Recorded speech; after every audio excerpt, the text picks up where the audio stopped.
नमो नमः। प्रणाम प्रणाम। नमो अरिहंताणं नमो सिद्धाणं नमो आयरियाणं नमो उवज्झायाणं नमो लोके सब्दसाहुणं ईसो पंचनमुक्कारो सब्दभावप्रणासनो मंगलाणं च सव्वेसिं पठमं हवै मंगलम्। मंगलम भगवान वीरो मंगलम गौतम प्रभु मंगलम स्थूलिभद्राद्या जैन धर्मोस्तु मंगलम। अंगूठे अमृतवसे लब्धितणा भंडार श्री गुरु गौतम समरिये वांछित फलदातार। परमात्मा महावीर स्वामी भगवान के चरणों में वंदन करके पूज्यपाद देवेंद्र सूरी महाराजा के चरणों में वंदन करके देवेंद्र सूरी महाराजा विरचित यह पांचवा कर्मगन शतक नामा, इस ग्रंथ में 26 द्वार बताए हैं। प्रथम गाथा में कहते हैं कि नमिये जिणम धुओ बंधोदय सत्ता घाई पुण्य परिअत्ता सेयर चौह विवागा उच्छम मंद विह सामीय। अरिहंत परमात्मा को नमन करके इस ग्रंथ के विषय में हम ध्रुवबंधी, ध्रुवोदयी, ध्रुव सत्ता, घाती, पुण्य, परावर्तमान और उनके प्रतिपक्षी अर्थात अध्रुवबंधी, अध्रुवोदयी, अध्रुव सत्ता, अघाती, पाप और अपरावर्तमान, ऐसे 12 द्वार और 4 प्रकार के विपाक यानी क्षेत्र विपाक, भव विपाक, जीव विपाक और पुद्गल विपाक। 4 प्रकार के बंध अर्थात प्रकृति बंध, स्थिति बंध, रस बंध एवं प्रदेश बंध। 4 प्रकार के बंध के स्वामी अर्थात प्रकृति बंध के स्वामी, स्थिति बंध के स्वामी, रस बंध के स्वामी, प्रदेश बंध के स्वामी, ऐसे 24 द्वार और उपशम श्रेणी और सपक श्रेणी, ऐसे 26 द्वार बताएंगे। 1 ध्रुवबंधी, 2 अध्रुवबंधी, 3 ध्रुवोदयी, 4 अध्रुवोदयी, 5 ध्रुव सत्ताक, 6 अध्रुव सत्ताक, 7 घाती, 8 अघाती, 9 पुण्य, 10 पाप, 11 परावर्तमान, 12 अपरावर्तमान, 13 क्षेत्र विपाकी, 14 जीव विपाकी, 15 भव विपाकी, 16 पुद्गल विपाकी, 17 प्रकृति बंध, 18 स्थिति बंध, 19 रस बंध, 20 प्रदेश बंध, 21 प्रकृति बंध के स्वामी, 22 स्थिति बंध के स्वामी, 23 रस बंध के स्वामी, 24 प्रदेश बंध के स्वामी, 25 उपशम श्रेणी और 26 शपक श्रेणी। इस प्रकार 26 द्वार बताएंगे। प्रथम गाथा में इतनी बात बताई। दूसरी गाथा में द्वार विषय की शुरुआत करते हुए कहा कि ध्रुवबंदी और अध्रुवबंदी, तो इसमें ध्रुवबंदी कितनी है और अध्रुवबंदी कितनी है वो वन्न चौते कम्मा गुरु लहु निमीणो वघाय भय कुच्छा मिच्छ कसाया वर्णा विगम ध्रुवबंदी सगचत्ता।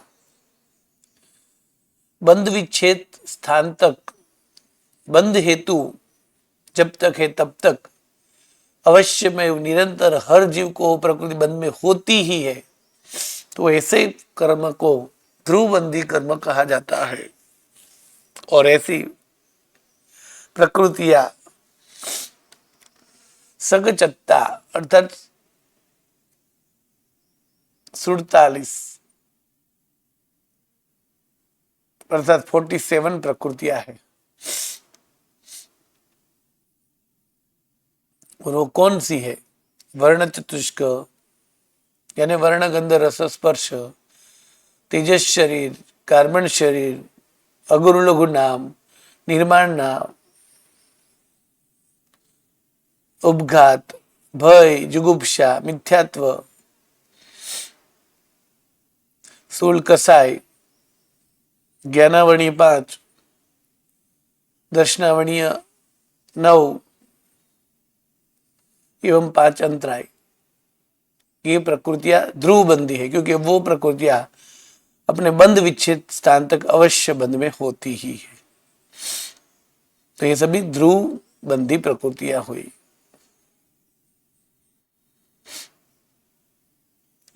एक 120 प्रकृति बंद में है। 120 में से 47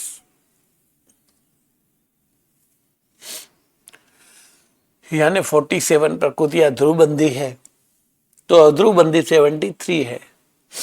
तणुवंगागी संघयण, जाई गई खगई पुब्बी जिणु सासम, उज्जो यायव परघा, तसविसा गोय वेणेम, हासाई जुअल वेदुग, आउत तेउत्तरी अधोबंधा, भंगा अणाईसाई अणुत्तर अनंत संतुत्तरा चौरो। 3 शरीर, 3 अंगोपांग, 6 संस्थान, 6 संघयण, 5 जाति, 4 गति, 2 व्याय गति, 4 अनुपूर्वी, तीर्थंकर नाम कर्म, श्वासोश्वास नाम कर्म, उद्योत आतप, पराघात नाम कर्म, त्रस दशक और स्थावर दशक, 2 गोत्र, 2 वेदनीय, हास्यादि युगल, हास्यरति शोकरति, 3 वेद, 4 आयुष्य, इस तरह 73 प्रकृतियां अध्रुवबंदी है, क्योंकि वो अपने बंद हेतु तक कभी बंद में होती है, कभी बंद में नहीं होती है।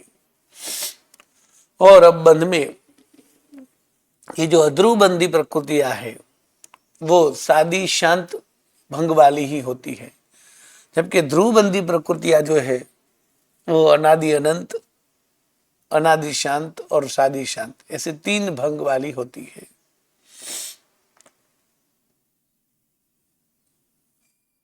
अब अध्रुवबंदी प्रकृति 73 प्रकृतियां जो है उसमें 66 प्रकृतियां तो ऐसी है, दोनों या तीनों या 4 या 5 या 6 परस्पर विरोधाभासी है, यानी कोई एक ही बंद में होती है। और 7 प्रकृतियां जो हैं उनका कारण कहा कि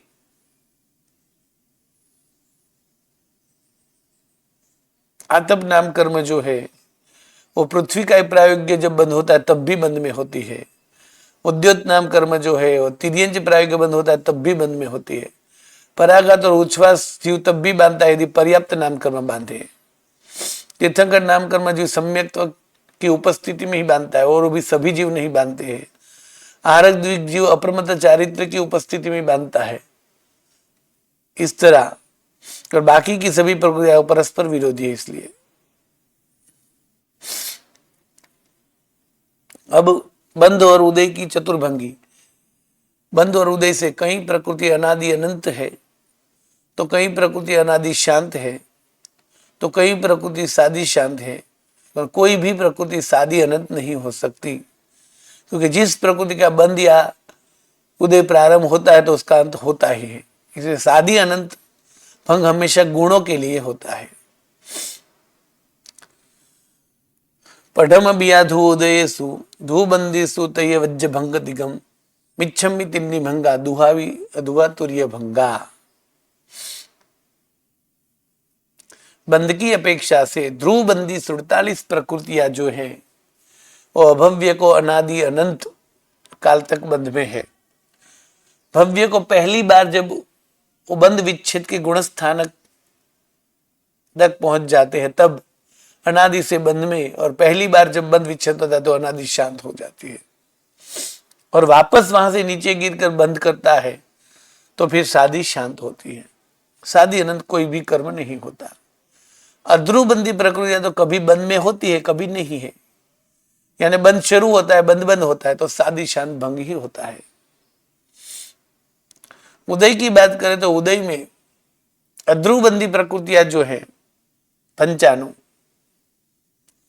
अध्रुवोदयी प्रकृतियां जो है पंचाणु, वो कभी उदय में है कभी नहीं, इसलिए एक ही भंग सादी शांत। 27 प्रकृति ध्रुवोदयी है, उसमें 26 प्रकृति को अनादि अनंत और अनादि शांत दो ही भंग होते हैं। अभव्य को अनादि अनंत, भव्य को अनादि से पहली बार जब उदय विच्छेद होता है तब शांत।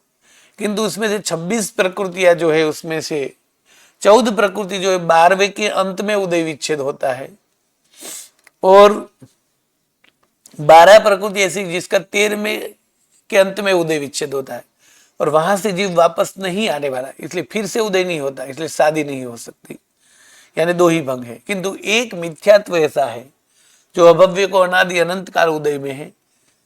भव्य को अनादि काल से पहली बार जब मिथ्यात्व से जब मुक्त हो जाता है तो अनादि शांत हो गया, वापस नीचे आकर मिथ्यात्व का उदय शुरू होता है तो शादी शांत हो जाता है। अब कौन सी 27 प्रकृति ध्रुवोदयी है?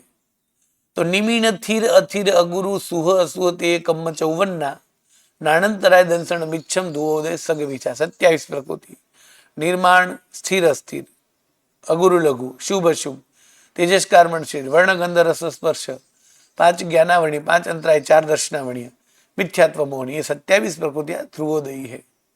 बाकी की 95 प्रकृतियां जो है वो ध्रुवोदयी है। इसमें कौन से? स्थिर अस्थिर, शुभ अशुभ। स्थिर अस्थिर शुभ अशुभ के अलावा जितनी भी अध्रुव बंदी थी वो सब एवं मिथ्यात्व मोहनीय, स्थिर अस्थिर और शुभ अशुभ को छोड़कर बाकी की जितनी भी अध्रुव बंदी थी वो सब एवं मिथ्यात्व मोहनी के बिना मोहनी की सभी प्रकृतियां प्लस 5 निद्रा, उपघात, मिश्र मोहनी, संकित मोहनी, ये सब 95 ध्रुवोदयी है। तो 95 प्रकृति की गिनती हुई, क्या बताया कि जो 73 प्रकृतियां ध्रुव बंदी थी और जो 73 प्रकृतियां अध्रुव बंदी थी उसमें स्थिर अस्थिर और शुभ अशुभ को छोड़कर, क्योंकि स्थिर अस्थिर और शुभ अशुभ जो है वो ध्रुवोदयी है, तो इन चारों को छोड़ देंगे तो बाकी की 69 प्रकृति है वो अध्रुव बंदिनी ही है। एवं इसके अलावा मिथ्यात्व मोहनी को छोड़कर बाकी की मोहनी की 18 जो प्रकृतियां है वो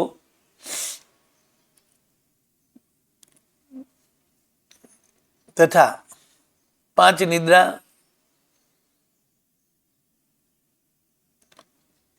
उपघात, मिश्र मोहनी एवं संकित मोहनी, ये सब जो है 95 प्रकृति अध्रुवोदयी है।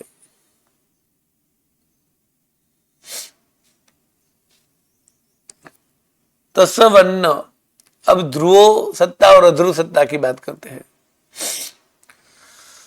तो जो प्रथम गुण स्थानक में अवश्य में सत्ता में है वो ध्रुव सत्ता है या नहीं है, वो अध्रुव सत्ता है। तो उसमें कहते 130 प्रकृतियां ध्रुव सत्ताक है। तस्वन्न विष सगते कम धू बंदी शेष वेयति गम आगे तिगी वेण दुजूल सगर सग उर्ल शास्त्र चऊ खगई तीरी दुग नियम धुव संता सम्म मीस मणुए दुगम विहुकार जिणाऊ हारस गुच्चा अधुव संता। 130 प्रकृतियां ध्रुव सत्ताक है।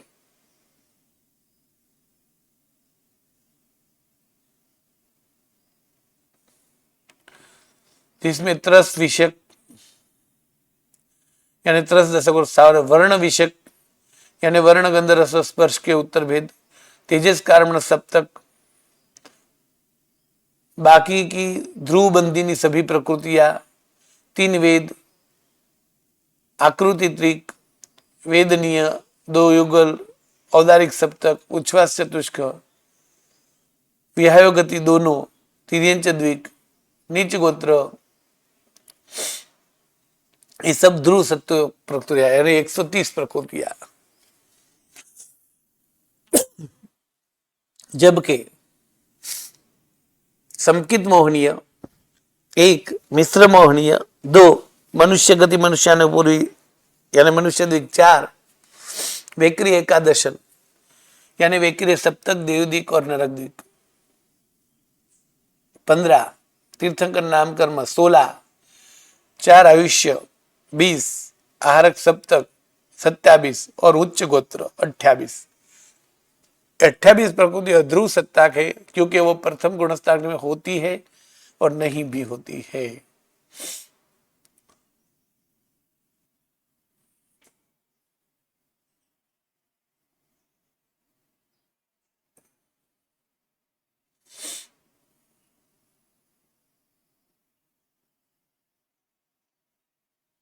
और इसमें जो जो प्रकृति में विशेषता थी वो बताई कि ध्रुव सत्ता और अध्रुव सत्ता है, फिर भी कई सारी प्रकृति ऐसी है कि कोई गुण स्थानक में अवश्य में होती है। इसलिए 10, 11 और 12 गुण स्थानक में ये बताया कि पहले 3 गुण स्थानक में मिथ्यात्व मोहनी की सत्ता अवश्य होती ही है, क्योंकि ध्रुव सत्ता की जब बात हुई तब प्रथम गुण स्थानक को ध्यान में रखते हुए व्याख्या बनाई थी। इसलिए 130 ध्रुव सत्ता के, तो हम ये न समझ ले कि प्रथम गुण स्थानक में ही इसकी सत्ता फरजियात है, आगे में नहीं है। इसलिए ये बात बताइए, कई सारी प्रकृतियां ऐसी है कि जिसमें कुछ गुण स्थानक में वो अवश्य में होती ही है। जैसे मिथ्यात्व मोहनीय प्रथम के 3 गुण स्थानक में अवश्य में सत्ता में होती है, जबकि 4 से लेकर 11 तक में विकल्प होता है। संकित मोहनीय जो है शास्त्रादन यानी दूसरे गुण स्थानक में अवश्य में सत्ता में होती है, जबकि बाकी के गुण स्थानक में विकल्प होता है। मिश्र मोहनी प्रकृति दूसरे और तीसरे गुण स्थानक में अवश्य में सत्ता में है, बाकी के गुण स्थानक में विकल्प होता है। अनंतानुबंधी कसाई जो है वो पहले 2 गुण स्थानक में अवश्य में सत्ता में है, बाकी 11 गुण स्थानक तक विकल्प होता है। आहारक सप्तक जो है सभी गुण स्थानक में विकल्प में है, होती है या नहीं होती है। दूसरे और तीसरे गुण स्थानक के अलावा तीर्थंकर नाम कर्म विकल्प से होता है। बाकी की जो भी प्रकृतियां है सभी प्रकृतियां जहां तक बताई है वहां तक होती ही है, ध्रुव सत्ता है तो, और अध्रुव सत्ता है तो होती है या नहीं होती है। इस प्रकार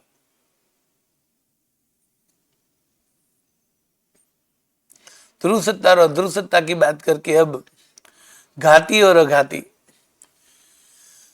केवल जुवला वर्णा पण निद्दा बार साईम कसाया मिच्छन्ति सब घाई चौणाणति दंसणा वर्णा संजन नो कसाया विगम य देश घाई अघाई पत्ते तणुठाऊ तस विसा गो दुग वर्णा।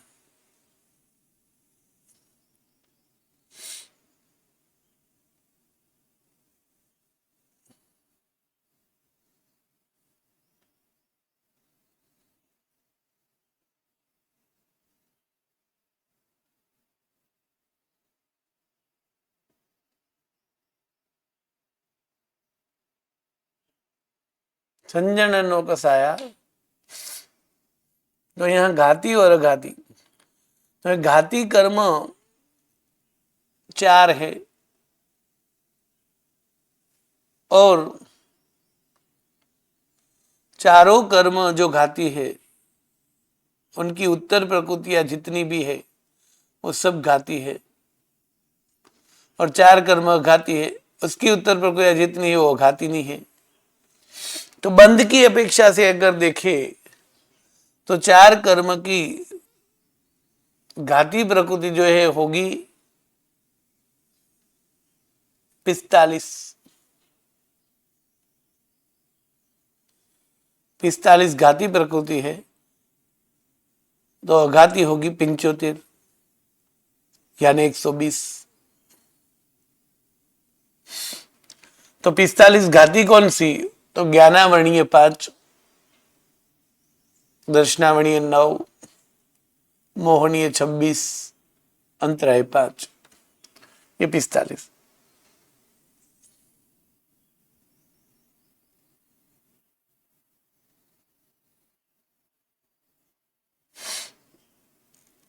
और अघाती 75 कौन सी? वेदनीय 2, गोत्र 2, आयुष्य 4, नाम कर्म की 67। तो ये हो गई 75।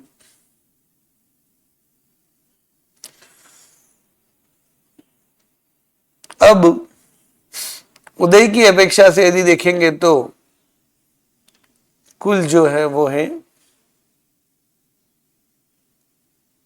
122। तो उसमें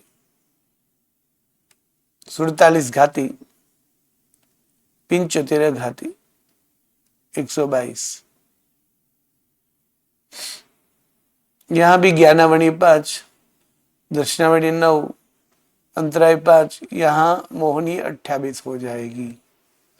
यहां तो यही रहेगा 2 गोत्र, 2 वेदनीय, 4 आयुष्य, नाम कर्म की 67। अब यदि यही बात सत्ता की अपेक्षा से सोचनी है तो कुल 148 है, तो उसमें से 47 घाती है, 101 अघाती है, तो हो गई कुल से 148। और यदि 158 गिनना है तो 111,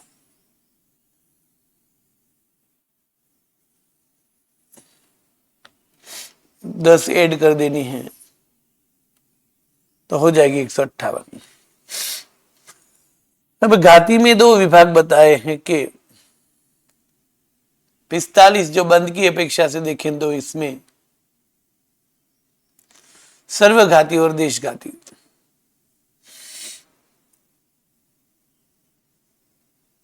सर्वघाती और देशघाती। तो कहते हैं कि सर्वघाती यानी सर्वथा अपने गुण को आच्छादित कर दे वो केवल ज्ञानावणीय, ज्ञानावणी में से दर्शनावणी में केवल दर्शनावणी और 5 निद्रा यानी 7,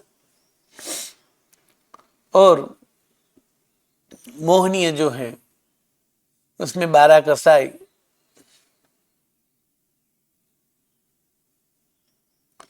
एवं मिथ्यात्व मोहनीय यानी 13। तो 20 प्रकृति सर्वघाती और 25 प्रकृति देशघाती। और यदि उदय की अपेक्षा से गिन लेंगे तो मिश्र मोहनीय, संकित मोहनीय ऐड हो जाएगी। तो इसमें मिश्र मोहनी सर्वघाती में आएगी यानी 21, और संकित मोहनी देशघाती में आएगी यानी यहां 26।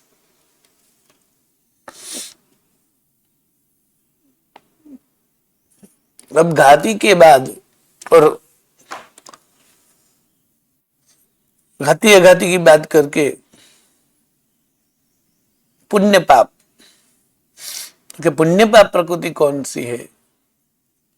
तो पुण्य पाप की यदि बात करेंगे तो उसमें भी 3 प्रकार से हम कह सकते। वैसे यहां मुख्यतया बंध की अपेक्षा से बताया है कि बंध, तो बंध में 120 है,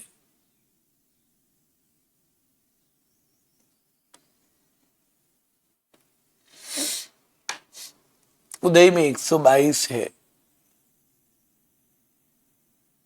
सत्ता में 158 या 148 है।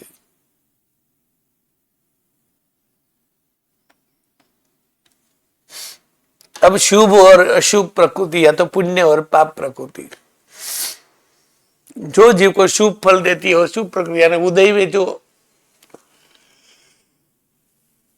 शुभ है वो तो पुण्य पाप प्रकृति, तो 9 तत्व आदि में ग्रंथ में जो बताया है वो ही। तो यहां चाहे बंद की अपेक्षा से बताओ फिर भी गिनती 124 की संख्या से करनी पड़ेगी। इसलिए पुण्य 42, पाप 82 यानी हो गए 124 प्रकृति। बंद की अपेक्षा से ही बताई है किंतु फिर भी 124 गिनेंगे। कैसे 124 हो जाएगी? तो ये पुण्य प्रकृति जो है वो कौन कौन सी है, तो इनकी बात करते हुए यहां बता दें कि ये पुण्य प्रकृति है।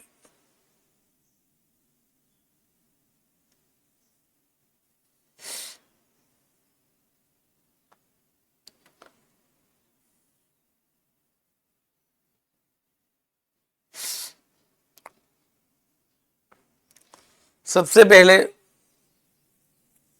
आगे का द्वार घाती अघाती द्वार आ गया है, तो ये याद रखना है कि घाती कर्म जो भी है, जितने भी है 4, और उसकी उत्तर प्रकृतियां जितनी भी है वो सब पाप में ही आती है। हाँ, कई जगह पर अपेक्षा से पुण्य में बताई, पर वो बात यहां नहीं है, नव तत्व और तत्वार्थ में बताई है। तो यहां घाती प्रकृति से भी पाप ही होती है, पुण्य में सिर्फ अघाती प्रकृति आती है।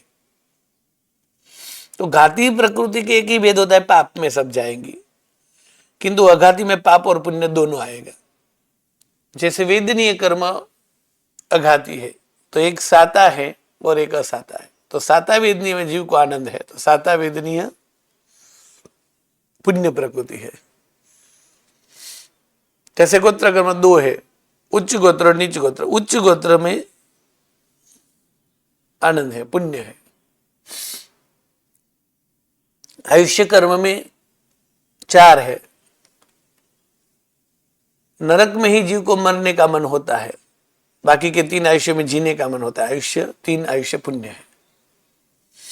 नाम कर्म, तो नाम कर्म में बंध और उदय में 67 गिनती की है, उसमें 37 प्रकृति जो है वो पुण्य है, यानी शुभ है।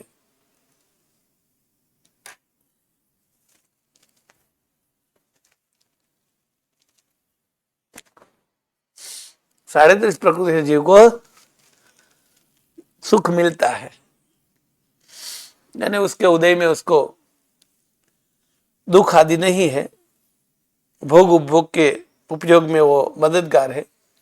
जो कि बाकी की 34 है वो जीव को दुखदायी है। तो ये 37 प्रकृति जो है वो पुण्य है, बाकी की सभी पाप है। तो इस प्रकार नाम कर्म की 37,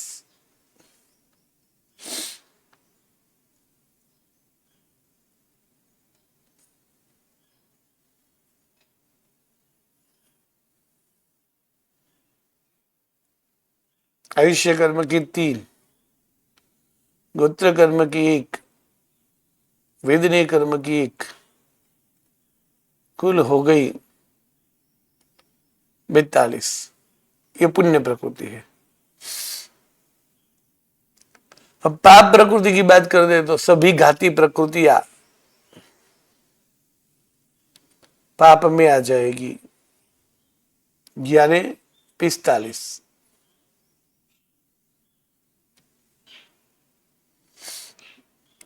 120 की अपेक्षा, बंध की अपेक्षा से, इसलिए एवं एक नरक आयुष्य, नीच गोत्र, असाता वेदनीय और नाम कर्म की 34। इस प्रकार यहां हो जाएगी 82। तो बंध में तो 120 थी, तो फिर भी यहां 124 हो गई। क्यों होगी? तो इसलिए पुण्य पाप की जब बात आती है तब बाकी के कर्म का तो विभाजन हो जाता है, किंतु बंध और उदय में वर्ण गंध रस स्पर्श सामान्य से गिना है, किंतु वर्ण गंध रस स्पर्श में 11 पुण्य प्रकृति है तो 9 पाप प्रकृति, यानी वर्ण गंध रस स्पर्श दोनों ओर आएगा, इसीलिए 124 प्रकृति हो गई थी कुल। क्योंकि वर्ण गंध रस स्पर्श ये दोनों तरफ बंध में है, पुण्य में भी है और पाप में भी है। श्याम वर्ण का बंध वो पाप है, श्वेत वर्ण का बंध वो पुण्य है। तो बंध की अपेक्षा से गिनेंगे तो 120 गिननी है, किंतु लिखेंगे 124 ही गिनेंगे, क्योंकि वर्ण गंध रस स्पर्श दोनों तरफ आएगी। तो बंद की अपेक्षा से जब गिनेंगे तो 124 गिनेंगे, तब हो जाएगी 42 और 82। 42 पुण्य, 82 पाप। अब यदि उदय की अपेक्षा से गिने तो इसमें 2 बढ़ जाएगी, और वो होगी मिश्र मोहनी और संकित मोहनी, तो वो बढ़ जाएगी पाप में, यानी 84 पाप, 42 पुण्य, यानी कुल हो जाएगी 126। उदय की अपेक्षा से गिनेंगे तब 126 गिनेंगे, क्योंकि वर्ण गंध रस स्पर्श दोनों तरफ है इसलिए। वैसे 120 बंद में है, किंतु वर्ण गंध रस स्पर्श दोनों तरफ गिनेंगे तो 4 बढ़ जाएगी। उदय में भी 122 की जगह 126। अब जब सत्ता की बात गिनेंगे तब वर्ण गंध रस स्पर्श दोनों तरफ नहीं गिननी होगी, किंतु वहां सिर्फ कुल कितनी होती है वही मुख्य है। तो तब 148 या तो 158 प्रकृति गिननी है। जब सत्ता की अपेक्षा से गिने तब पाप और पुण्य, तो इसके 2 विभाग करने हैं। अब यह वर्ण गंध रस स्पर्श दोनों तरफ गिनने की आवश्यकता इसलिए नहीं है कि उसके उत्तर भेद ही गिनने हैं। तो अब फिर पुण्य और पाप की बारी आएगी, तो 148 में कितने कर्म पुण्य में आएंगे और कितने कर्म पाप में आएंगे, तो वो आपको होमवर्क में दिया है। कल आपको 148 प्रकृति को याद करके दूसरे कर्म में आ गई बात है, 148 में और 158 में, जो कि 148 या 158 में कोई फर्क नहीं पड़ेगा, 10 ऐड ही कर देने हैं एक तरफ। तो 158 के 2 हिस्से करने के, इसमें पुण्य प्रकृति कौन सी है और पाप प्रकृति कौन सी है। पुण्य प्रकृति यानी जिसके उदय में जीव को आनंद होता है वो पुण्य प्रकृति है, यानी जिसके उदय में जीव को तकलीफ नहीं, निराश नहीं, उदास नहीं होता है वो, और जिसमें जीव को नहीं अच्छा लगता है वो पाप प्रकृति है। तो पाप प्रकृति 42 है, पुण्य प्रकृति 82 है। बंध, उदय और सत्ता तीनों के हिसाब से करना है।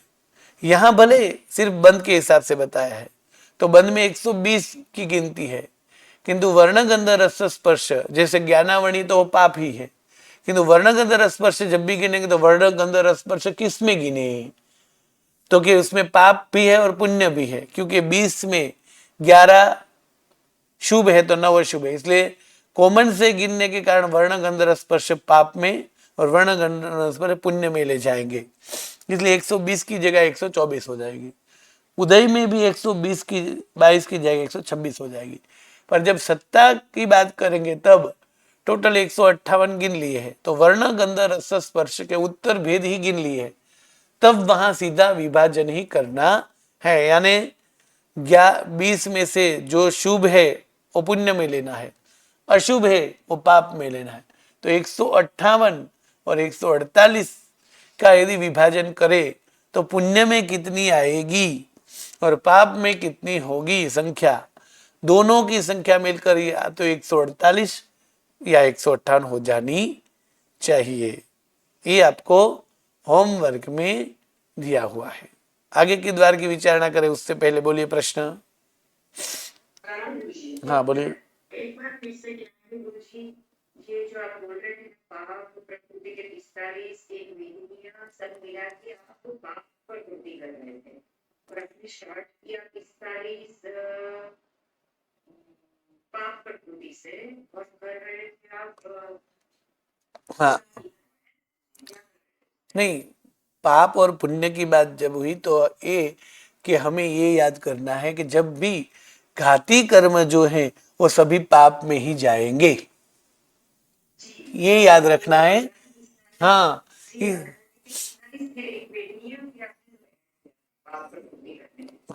तो अब देखिए, पाप और पुण्य के 2 भेद गिनेंगे तब सामान्य सी बात है कि यदि पाप और पुण्य की बात करें तो घाती कर्म प्रकृति जो है वो सभी पाप में ही आएगी। हाँ, वो नव तत्व और तत्वार्थ में घाती कर्म यानी मोहनी कर्म की भी पुण्य में ली है, किंतु वो वास्तव में नहीं है। इसलिए घाती कर्म जो है वो सब किस में आएगी? पाप में ही आएगी। नहीं, घाती कर्म पाप में ही आएगी। हाँ, और अघाती कर्म पाप में भी आएगी और पुण्य में भी आएगी। अब 120 कर्म है कुल मिलाकर।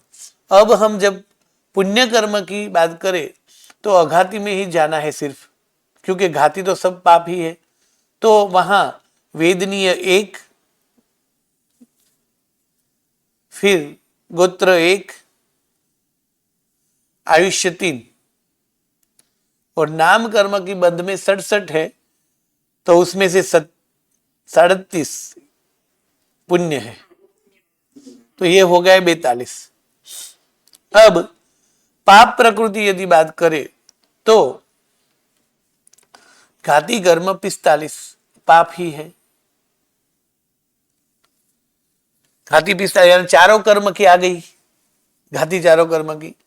अब वेदनीय कर्म का 1 असाता वेदनीय, गोत्र कर्म का 1 नीच गोत्र, आयुष्य कर्म का 1 नरक आयुष्य, और नाम कर्म की यहां 37 है तो वहां 34, तो कुल हो जाएगी जो है वो कितनी होगी? तो कि 82 ये पाप। अब यहां 42 है, यहां 82 है। इन दोनों का यदि प्लस करेंगे तो 120 नहीं किंतु 124 हो जाएगी। तो ये क्यों? क्योंकि वर्ण चतुष्क दोनों तरफ गिना है, इसलिए। एक और क्वेश्चन था। हाँ बोलिए। हाँ,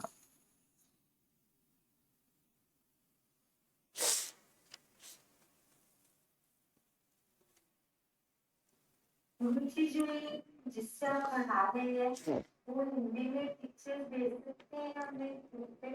हाँ देखिए, पांचवा कर्मगन जो है वो कोई भी कर्मगन की बात करे, मुख्यतः तत्व ज्ञान के जितने भी क्लास है उनकी एग्जाम में आपको जो हिंदी पुस्तक हमारे कोर्स में है उनको पढ़ना है, उन्हीं पढ़ने में मुख्य ध्यान लगाना है, और दूसरे नंबर पे पीपीटी पे। ठीक है। अब ये जो पुस्तक है गुजराती या सब, वो सब इसलिए भेज रहे हैं कि आपको इसमें से गुजराती यदि आता हो तो वो पढ़ाई करके आप अच्छी तरह से कर सके। ठीक है, हाँ बराबर बात है। किंतु समझो कि सभी को ऐसा ना हो कि कभी ये पुस्तक कभी वो पुस्तक कभी ये दिखा रहे, तो हमें कितना पक्का करना है? आपको पक्का करने के लिए सिर्फ और सिर्फ हिंदी पुस्तक का ही यूज करना है, एक बात, क्योंकि उसमें से ही प्रश्न निकालने हैं। दूसरी बात ये है कि जो भी है ये अब तक की जो कर्मगंध है 4, वहां तक की पीपीटी बन चुकी थी, इसलिए पीपीटी भेजी। 5वें कर्मगंध अभी बन रही है। ठीक है, तो तब तक आपको यदि गुजराती आता हो तो आपको सरल लगे, इसलिए ये सब कोष्टक ग्रुप में रखे हैं। जब ये पूरा हिंदी में बन जाएगा तो हिंदी में भेज देंगे। गुजराती में एक कोष्टक वाली पुस्तक गुजराती में ही है ये पुस्तक। आप पढ़ा तो इससे लाए थे, हम लोगों की बुक पढ़ लेंगे, आप इससे पढ़ा लेंगे। हाँ आप तो इससे पढ़ा रहे ना, गुजराती चार्ट से पढ़ा रहे ना। हाँ, गुजराती मैं यही बोल रहा हूँ कि आपको हिंदी ये जो गुजराती चार्ट इसलिए कहे कि चार्ट क्या है मालूम है? मैं जब देखिए आज जो है ना, आज देखिए अभी हिंदी में आज पहले से पुनरावृत्ति क्यों करवाया? तो कि जो भी चार्ट में पढ़ा है ना वही मैंने गाथा के माध्यम से पढ़ाया। ठीक है, 170 गाथा तक। तो वो जो है वो पढ़ पढ़ के आपको नोट्स बनानी होती है, जो यहाँ गुजराती में थी ही, इसलिए सरल लगे और ये याद रहे। तो यही जो पुस्तक है, जो चार्ट हैं, वो हिंदी में बन रहे हैं, तो आपको हिंदी में भेज दिए जाएंगे। यानी जब आपको कोई पक्का करना हो, जैसे ये पूरा 2 पेज पढ़ेंगे और आपको पता चलेगा कि घाती इतनी है और अघाती इतनी है, तो पूरा पेज पढ़ना पड़ेगा उसके लिए। किंतु यदि चार्ट सामने देख लेंगे तो पहले चार्ट से जल्दी आ जाएगा, फिर आप पढ़ सकते हैं। पूरा पेज इसलिए पढ़ना है कि घाती कितनी है, क्यों है, वो सब के लिए। किंतु याद रखने के लिए तो ऐसे चार्ट ही बनाने होते हैं। अब आप कह रहे हैं कि आप तो इस चार्ट गुजराती में से पढ़ा है। चार्ट इसलिए गुजराती आपके सामने रखे हैं क्योंकि चार्ट से सरल हो, इसलिए इसीलिए तो ये सब चार्ट जो है वो हिंदी में बन रहे हैं। यानी 1 से 25 गाथा के जब बन जाएंगे तब तुरंत ही ग्रुप में भेज दिए जाएंगे। यानी ये जो पूरा अब तक का देखिए, जो 70 गाथा हुई, उसका यदि पूरा पढ़ने के लिए कोष्टक के लिए बनाए तो ज्यादा से ज्यादा 3 से 4 पेज हो जाएंगे। यानी 3 से 4 पेज जब बन जाएंगे तो वो आपको भेज देंगे। यानी आपको जब भी पुनरावृत्ति या रिवीजन करना है, पक्का करना है, तब सबसे पहले आपको इस चार्ट के माध्यम से करना है, जिससे याद रहे। बाद में आपको वो पुस्तक भी पढ़ना है। हाँ बोलिए। हाँ बोलिए। हाँ गुजराती, देखिए गुजराती में जो है वो 3 पुस्तक है, तीनों की तीनों भेज देंगे। वो गुजराती इसलिए कि आपको पढ़ने से थोड़ा सरल रहता है। आपको पढ़ना है तो गुजराती 3 पुस्तक पढ़ सकते हैं, इसलिए ग्रुप में भेजेंगे तीनों प्रकार के पुस्तक। ठीक है। हाँ बोलिए।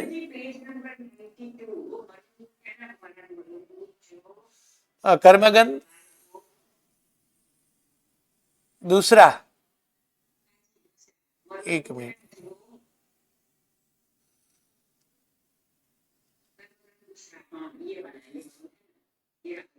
ये 5वां है बराबर।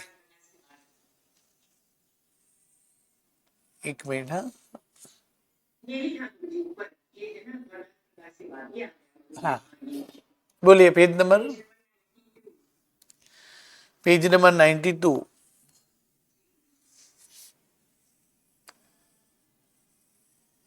हाँ बोलिए। 92 में क्या है?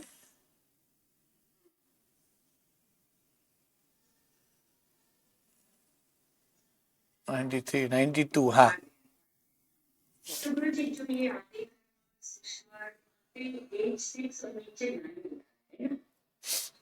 आदि नाम कर्म।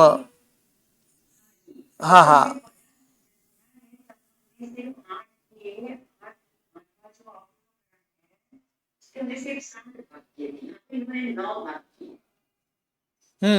वो गलत है, वहां 7 होना है, प्रिंटिंग मिस्टेक है। हाँ क्योंकि वो तो हमें पूरा बेसिक वो बात तो बताई थी कि 8वें गुणस्थान के कितने भाग है। मतलब अब तक 7 भाग से ज्यादा आए ही नहीं है और आएंगे भी नहीं, क्योंकि वो तो दूसरे, तीसरे और चौथे कर्म में बार बार रिपीट हुआ है कि 8वें गुणस्थानक के बंध के हिसाब से 7 भाग है। ठीक ना? तो नीचे आना चाहिए 7, यानी 8वें गुणस्थानक के 7 भाग वे से 6ठे भाग तक। यानी जहां 9 है वहां 7 समझना है। हाँ हाँ बोलिए। हाँ हाँ ठीक है। बोलिए प्रश्न किसी को।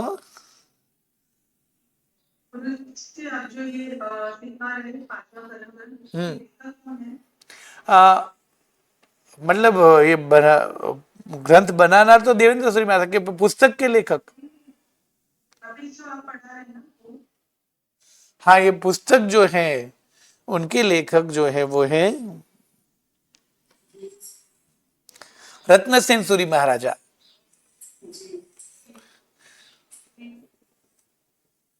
प्रणाम। नमो नमः। हाँ बोलिए। हाँ बोलिए।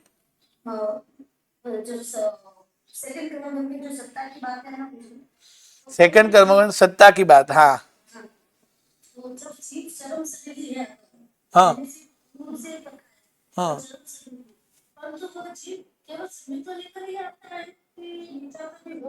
नहीं, चरम शरीर यदि है तो मिथ्यात्वी होता है। होगा ही ऐसा नियम नहीं है।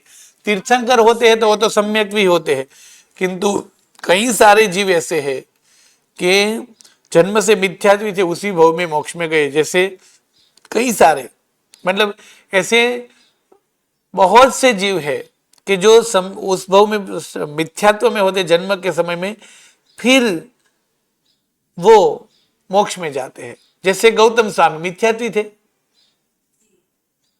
और 50 वर्ष की आयुष्य में वो सम्यक्त्व की प्राप्ति की।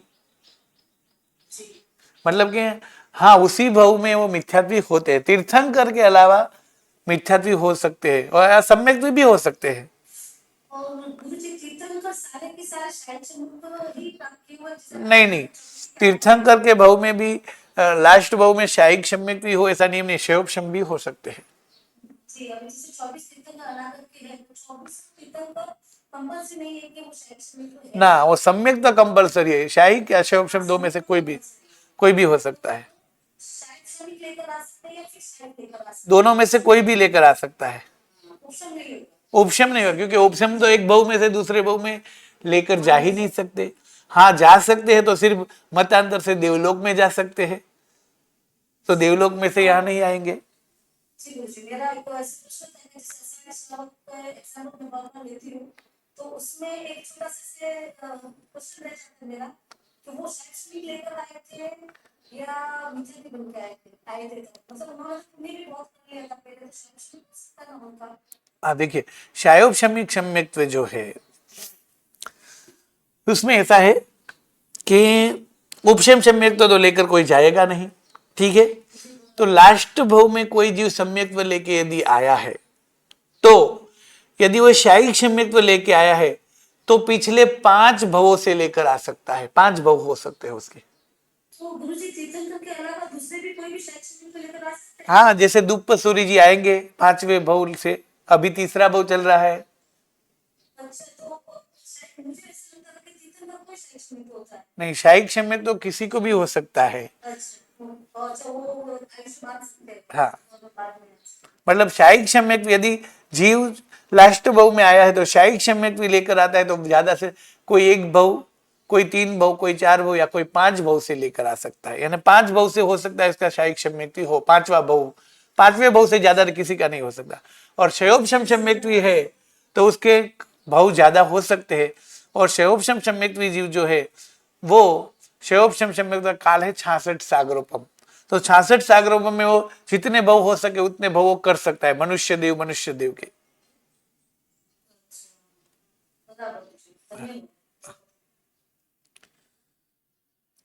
हाँ बोली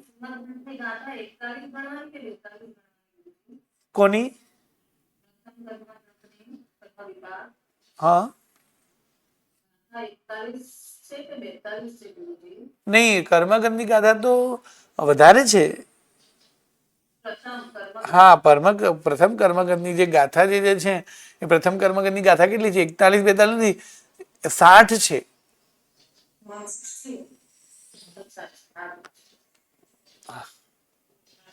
प्रणाम, नमो नमः।